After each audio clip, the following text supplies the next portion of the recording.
এটাই বলেছেন, সঠিক কথা। এসআইআর এর শুনানি যেহেতু কাল শেষ হচ্ছে, বহু জেলায় দেখা যাচ্ছে কোনো কাজ শেষ হয়নি। না, শুনানি নোটিশ ইস্যু কমপ্লিট হয়ে গেছে। আমার কাছে সোফার মাই নলেজ 10-12 লক্ষ শুনানি বাকি আছে, আর কালকের মধ্যে। সিও দপ্তর বলছে যে এক দফাতে ভোট করতে তারা প্রস্তুত। আমি এটা নিয়ে বলবো না, আমার কোনো কাজ না। আমরা নিরাপত্তা চাই, স্বচ্ছভাবে ভোট চাই। আমরা চাই 2024 এবং 21-এর মতো নির্বাচন যেন না হয়। আমরা চাই ক্যামেরা বন্ধ করে যেন ভোট না হয়। আমরা চাই ভূতেরে যেন ভোট না দেয়। আমরা চাই সকালবেলা কোচবিহারে দিলাম, তারপরের দিন এসে মালদায় মেরে দিলাম, তার 3 দিন পরে এসে মুর্শিদাবাদে মেরে দিলাম, তারপরে এসে দক্ষিণ 24 পরগনায় দিলাম, ফাইনালি ভবানীপুরে ঝেড়ে দিয়ে চলে গেলাম। এই ব্যবস্থা বন্ধ।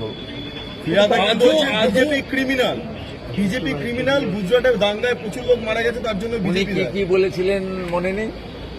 শুনুন, ওরা গরিব মুসলমান, শিক্ষিত মুসলমান সরে গেছে ওদের কাছ থেকে, ওই আতঙ্কে মুসলিমদের মসিয়া সাজার চেষ্টা করছে।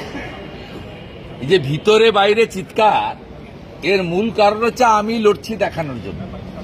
তো উনি যা যা কথা বলেছেন উনি নিজেই ঠিকার করুন।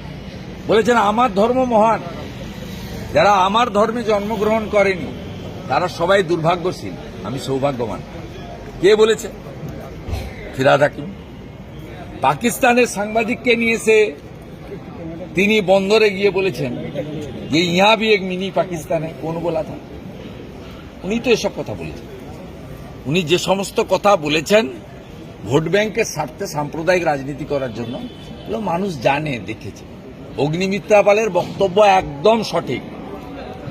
মুসলিম ছেলে মেয়েদের ডাক্তার হওয়ার অধিকার আছে, লয়ার হওয়ার অধিকার আছে, ইঞ্জিনিয়ার হওয়ার অধিকার আছে। মাদ্রাসা থেকে ধর্মীয় শিক্ষা নিয়ে ডাক্তার ইঞ্জিনিয়ার হয় না। এটা অগ্নিমিত্রা পালের কথা নয়, আসামের মুখ্যমন্ত্রীর কথা। সেই কারণে আসামে মাদ্রাসা চালিয়েছেন, এরকম 700 মাদ্রাসা তারা বন্ধ করে দিয়ে সরকারি শিক্ষা ব্যবস্থা মেন স্ট্রিম এডুকেশনে কনভার্ট করে দিয়েছেন তাদের মাদ্রাসাগুলোকে। আর এগুলো কোথায়? এই যে 7 শেখ ধরা পড়লো 1.5 বছর আগে হরিহরপাড়া, সে 1.5 বছর ধরে এখানে খাজেরি মাদ্রাসা চালাচ্ছে। সে আনসারুল বাংলার জঙ্গি, এখানে জঙ্গি মডুল করতে এসেছিল। কি খারাপ কথা বলেছে? আর শুক্রবারের প্রশ্ন তো মুখ্যমন্ত্রী বলেছেন যে শুক্রবার ওরা প্রটেস্ট করে। কাকে বলেছেন? অগ্নিমিত্রা পাল সেই কথা বলেছেন যে কেন মথাবাড়ি, ধুলিয়ান, শামসেরগঞ্জ, বেলডাঙ্গা এগুলো এটা বিশেষ দিনে হয়। এটা মুখ্যমন্ত্রীর ঘোষণা, এটা অগ্নিমিত্রা পালের কথা। অগ্নিমিত্রা পাল কোট করেছেন মুখ্যমন্ত্রীর কথা, যে মুখ্যমন্ত্রী 2 সপ্তাহ আগে বলেছেন শুক্রবার ওরা একটু প্রতিবাদ করে। ওরা কারা? সন্তোষী মাতার পুজো যারা শুক্রবার করে তারা নিশ্চয়ই নয়। আজও বিএলও মৃত্যুতে তৃণমূল অভিযোগ তুলছে মায়া মুখোপাধ্যায়।